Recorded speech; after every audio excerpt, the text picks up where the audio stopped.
Oh, John, thanks for coming in, mate. I know it's pretty early in the morning. You've been a busy boy lately, writing, rehearsing and recording the new album, New Jersey. How does it differ from Slippery When Wet? Well, I think it picks up where Slippery left off, and it keeps going. You know, it's a little up and to the left, you know. It's a way for us to refamiliarize ourselves, I guess, for lack of a better word, with our fans, and then show them that, you know, what we're doing now. What about the pressures, the need to follow up Slippery with another hugely successful album? Sure, you know, I mean, you want it to happen again because it's such a good feeling, you know? I mean, just the idea that we went around the world and headlined every hall, at the biggest halls we could find. And it was amazing, and I think Slippery did about 13 or 14 million copies. So to do that again would be a lot of fun. Tell us about Bad Medicine, the new single. Bad Medicine is, like I said, that's where we feel we left off. It's tongue-in-cheek, and it's got a lot of humor in it. It's sort of like the old song. Remember, I got the rockin' pneumonia and the boogie woogie. It's sort of like that. We lyrically kept it tongue-in-cheek, you know, and musically just went with a real guitar-heavy kind of sound. And you're shooting the video for Bad Medicine in Los Angeles tomorrow, including some of your fans, apparently. Tell us about that. It's live. It's going to be on the stage. It's going to have a lot of kids in it. And the whole thing about it is video's pretty much getting tired these days. So what we've done is we got a couple of hundred video cameras, and we're giving them to the first couple hundred kids that come tomorrow. We're letting 5,000 kids in, and we're going to play for them.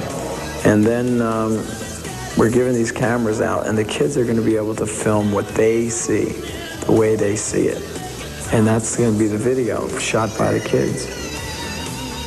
John, on to a very personal question. The female staff here at the MTV office put me up to this one. There's been stories from impeccable sources about your impending marriage. Tell me, mate, are you getting married? No. But what about all the reports? I'm never home. I won't take out the garbage. I throw all my clothes on the floor when I'm done wearing them. I don't ever clean up. I'd be a hell of a husband. So are all you guys looking forward to getting on the road again? I'm not. I tell you the truth. I'm at least I'm preparing for it because the Slippery tour was so long. It was like 17 months. We were out before the album. You know, we were touring. This time, at least we're going to give the album a month or so before we hit the road. And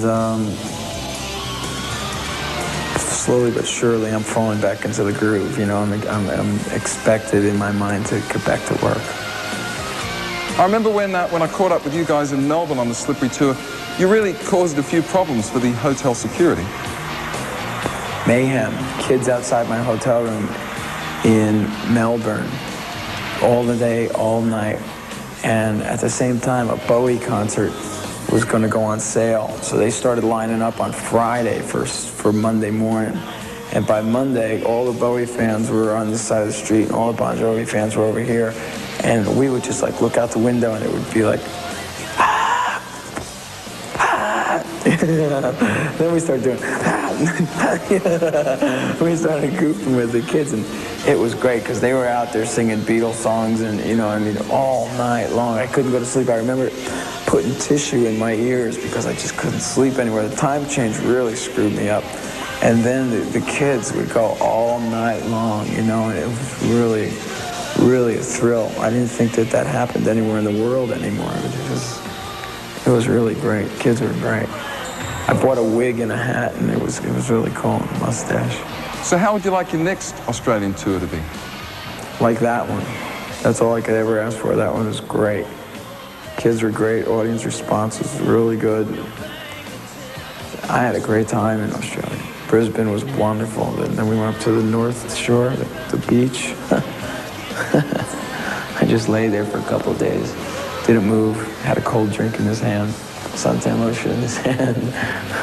It was great. Are you slowing up at all? No, I'm just put the key in the ignition again and turned it over. Now I'm going to get out and dust the car off and drive away. There's some stories doing the rounds about Bon Jovi working on some anti-drug project. It's in the works. It's all in paper right now, but there is plans to do an album of bands that someone has died from drugs or alcohol. We're doing Thin Lizzy. We've done The Boys Are Back in Town. Someone will do AC/DC, someone will do Zeppelin, someone will do The Who, you know, and it's like that. And there's a lot of big bands that are penciled in. Your manager, Doc McGee, of course, had a few problems with drugs, an alleged 5,000 tons of grass he was trying to import. Well, there was a little situation, but what happened is he's become involved in a foundation that's going to help a lot of people, you know. It's real positive kind of thing. All right, thank you, John. We do appreciate you coming into the